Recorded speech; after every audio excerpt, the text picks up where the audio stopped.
What's up, Philly? I'm Jay with another edition of Street Scoop brought to you by WaterIce.com, your scoop to everything in Philly. Now, tonight, we're at the Broad Street Ministry for the opening of the Fair Maid of the West. It's a new show presented by Philadelphia Artists Collective, and it's going to run from now till April 18th, so make sure you come on down and check out the show. Now, I caught up with the director and the lead protagonist of the show, and we talked about where they want to go with the show and what else they have in store with the Fair Maid. So come on and check out the Fair Maid of the West here at the Broad Street Ministry. All right, Philly, now I'm here with the director, Charlotte Northeast, and the lead protagonist in the show, Rachel Camp. First of all, great show. Congratulations. And how you feeling? I'm feeling great. My job's done. It's opening night tomorrow. Beer all around. I'm good. I'm great. All right. And how about yourself? I feel good. I feel like there's always work to be done. It can always get better. It can always get deeper. It can always be stronger. But I feel like we're in really good shape for opening night. Yeah, look, I mean, from where I was sitting, it was a great show, and I really enjoyed it. And can you just give a brief history of, the production? Well, I chose it because last year we did a very big tragedy, people getting beheaded, and it was great, but I wanted to go in the other direction, and so actually Dan Hodge, who's in the show, had thrown this script my way, and I read it, and I was like, oh, that's so dumb, and I loved it, and I thought we could make a pirate ship happen in this space, and so I took it, and I made it my own. It was published in 1631. And there was a lot of weird stuff in it. So I cut some, took some stuff out, and then made it into my own little thing. And here we go. Yeah, no, it's great. I was watching the audience. It's a pretty eclectic group. You got the old people, you got the younger people, you got students, and can you just tell me why it works for that type of crowd? This show. I think because it has universal themes. There's a bromance, there's a romance, and there's a freaking pirate ship. Yeah. What's not to like? And it's ridiculous enough that you can really get into the stupid comedy of it, but it's got this lovely universal theme that we can all get into, loss and love and hope and all these great things. And it doesn't pound you over the head with its message at the same time. And also, nobody knows it. So nobody's walking in with any judgment. So like, there's some great shows out there where you're like, Hamlet, I know how Hamlet ends, and we don't know how this one ends. So the audience gets to go with you on that. It definitely has like a quirky humor, and it has a love story. Oh, Charlotte. Part of that is my brain like, this stupid, Well done. I thought it was brilliant. So we're going to go over to you. And as Charlotte said, it is a production that was, from the 1600s, and it had a very protagonist that was a female lead. And can you just talk about why this was something that you wanted to do? Oh yeah, this was one of the most fun auditions that I've ever had. Way back whenever that was that we auditioned, I got to audition with Dan Hodge, who was in the show. He was my scene partner, and I don't know, anytime you get to attack a female character who has strength and integrity and bravery and like just a plethora of badass qualities, like it just makes it so easy to dig into. Right. And so the part is sort of a dream. She's like this person who believes in goodness and sort of brings out the best in everyone around her, and that's really fun to play.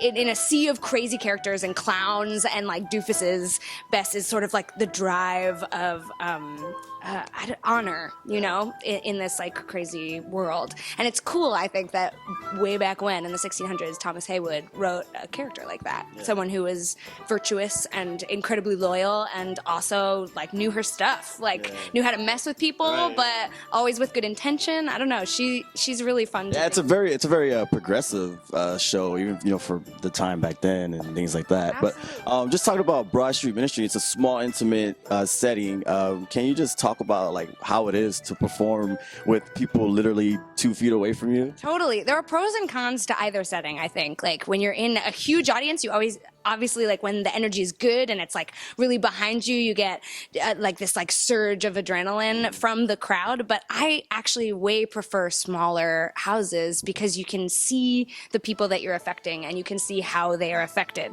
Now, when that doesn't go as well sometimes, or when the energy is low or strange, if you have an off night, that can be a shame. But mostly like I do theater so that I can communicate something and share something and teach something to people people about what it is to be human, or I try to anyway. And so when I get to be in front of humans and see them and see their reactions and the way that they feel about the thing, it just makes it all the more. Yeah, no, like the margin of error is very slim. So it's like you gotta be on your P's and Q's. But I guess just talking about Philadelphia and like kind of the crowd, what do you hope to accomplish with this play? I want people to just walk out with a smile on their face. No, seriously. I mean, there's a lot of great theater in town. There always is, and there's a lot of stuff that's really heady and it's serving its purpose and it's sending a message. I think if people leave this room and they got a big ass smile on their face, then I've done my job. And to me, there's two reasons you go to theater: one, to be informed, and two, to be delighted and entertained. And they're both equal weight.